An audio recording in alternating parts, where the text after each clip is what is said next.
Good morning and welcome to the Haven Financial Group radio show. I'm Larry Colvig, founder and CEO of the Haven Financial Group, celebrating our 10-year anniversary. Kim, we got a lot to talk about. If the listeners want to give us a call today, if they hear something and they have questions or worries or concerns or reservations, feel free to give us a call at 612-504-8400 or visit us online at havenfinancialgroup.com. All the classes, yes, we're teaching classes right up through December, retirement classes, Social Security, Medicare, all those wonderful retirement topics, or maybe not so wonderful, that you and I talk about every single week. Good to be with you, Kim. Great to be with you as well. The theme of our show today is retirement is about health and happiness. So I think that gives folks a pretty good idea of what we're going to talk about. We're going to get right out of the chute talking about healthcare. You know, healthcare is one of the largest expenses that many retirees may face. So we're going to be talking about that. We're going to talk about living healthy and saving money, adjusting retirement lifestyles. And then we're also going to talk today about how to stabilize your finances and make sure that you are happy and you are healthy in your retirement. So, Larry, we're going to get started here talking about healthcare. And that's one that I know in your office, you guys, you recognize the importance of it and you're addressing it on a regular basis. Yes, and that's why we have Glenn Ramey in this first segment with us. He is an insurance specialist at Haven Financial Group, really knows his stuff. As it relates to Medicare, he's up to his eyeballs, him and Isabella, helping many people in that arena. And then life insurance, long-term care, and all those other reviews that people should have that we tend to forget about. So it's great to have Glenn with us here at the beginning of the show. Absolutely, it is. Glenn, welcome. Yeah, I know this is a really busy time for you right now because, of course, we've got open enrollment going on. Yeah, understatement. It's an extremely busy time, especially in our state right now with a lot of disruptions. An insurance company just 2 weeks ago announced that they're going out of business and transitioning completely out of healthcare entirely. Other announcements happening right in the middle of all this, and a lot of confusion on the client side about whether they're in the right position or do they have the right plan? Are they doing the right things for their healthcare? So yeah, a very busy but important time of the year for clients. Well, let's get started, Glenn. And you've been here to talk to us about this many times. And for those of you who have heard this discussion before, I think it's just really useful to hear it again. And if you haven't, then be sure you get closer to your radio because this really is important. And the first thing that we want to talk about is the fact that Medicare does not cover all costs. I think a lot of people believe that they go on Medicare and wow, everything's just taken care of. Yeah, absolutely. So depending on the type of Medicare plan you have, you may not have extra things like dental or vision built into your insurance. Are you taking consideration into not just the premiums you're going to pay on the healthcare policy, but the exposure to the out-of-pocket limit? I kind of have a joke I'm telling clients now when they're starting Medicare, which is I have bad news to share. We don't get healthier as we age, right? So this decision we make in the beginning is very important. It's going to not just affect our healthcare immediately, but our healthcare when we're 75, 80, 85 years of age. And again, one of the biggest costs we're going to face in healthcare is long-term care. And long-term care is one that your health insurance, regardless of the type of plan, has absolutely no long-term options to protect you against those kind of healthcare costs. Sure.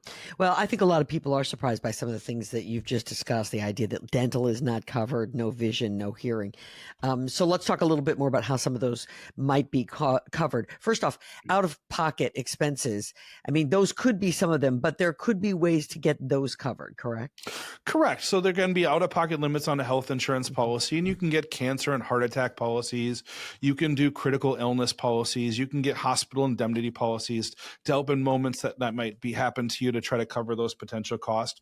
Or if you can make the decision in the beginning of Medicare to go with plans that have much less of those patient responsibilities. And that's where you come into that debate of, do I want to take the lesser expensive policies that might include those things like dental and vision in my insurance, or do I want to pay for the more expensive one that may not have the dental and vision, but almost eliminates those major medical bills we could worry about or face in the future? All right. So walk us through what the differences are, if you will.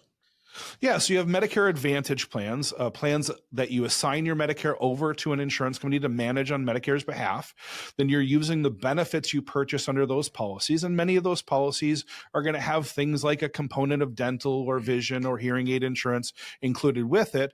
But they're also going to come along with copays and 80/20 benefits that could have you responsible for anywhere from $3,000 to $7,000 in medical bills in a bad year. And then you have the Medicare supplement option, where we'll have much less in doctor responsibilities under those policies, but we're going to face higher premiums for them. And they're not going to include those extra things like the dentals and visions. Not that we can't have them. It just means those things are going to be purchased separately, adding further to that monthly cost we have to pay for that portfolio of benefits. So, And go ahead. Sorry to interrupt you. No. I think You go there's right ahead, Glenn. one important thing to mention in that decision is that only the Medicare supplement plan restricts access in the future based on our health. We have this initial guaranteed right to do any type of Medicare plan we want to when we're first signing up for Medicare. But after a certain period of time of being on those Medicare benefits, 6 months from our Part B date or 1 year on our first Medicare Advantage plan, if we started when we're 65, that after that time frame is over, we have to health qualify for those options.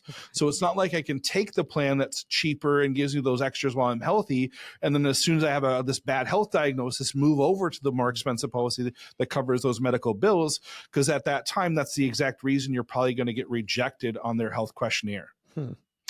Now, a lot of people who are involved in their employer's health benefits, they might also be offered an HSA. Once I get into Medicare, is that HSA still there for me? Can I still do it? 100%. And I strongly encourage clients that have that option and have the capabilities to fund those things strongly while they're working.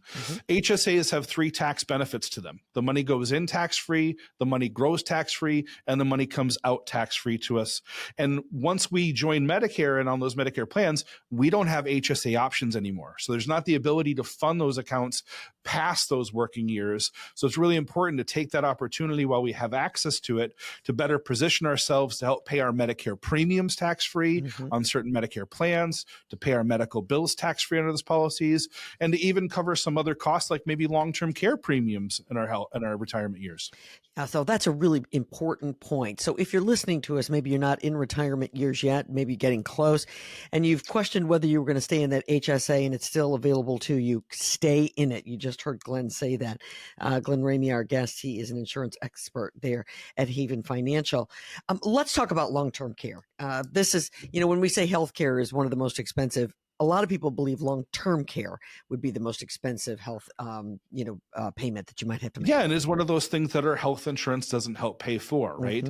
In our state in Minnesota right now, the median cost of a long-term care facility annually for a semi-private room, not a private one, is $140,000 a year right now, with the average stay being 3 years, and women facing a more likelihood than men of even going into those facilities.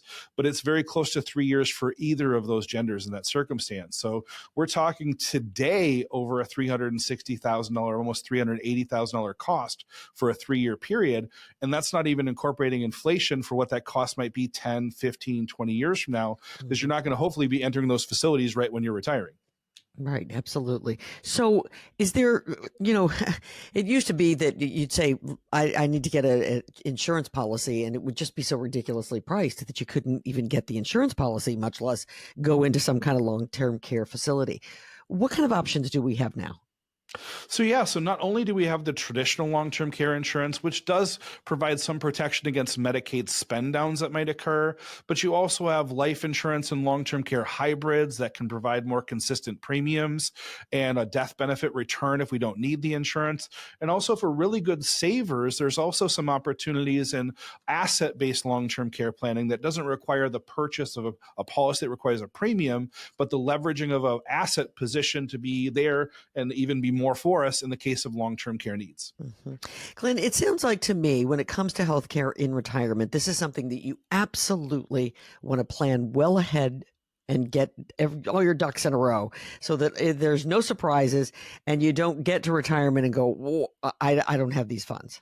I would say it's one of those things that can either make or break your retirement planning. right?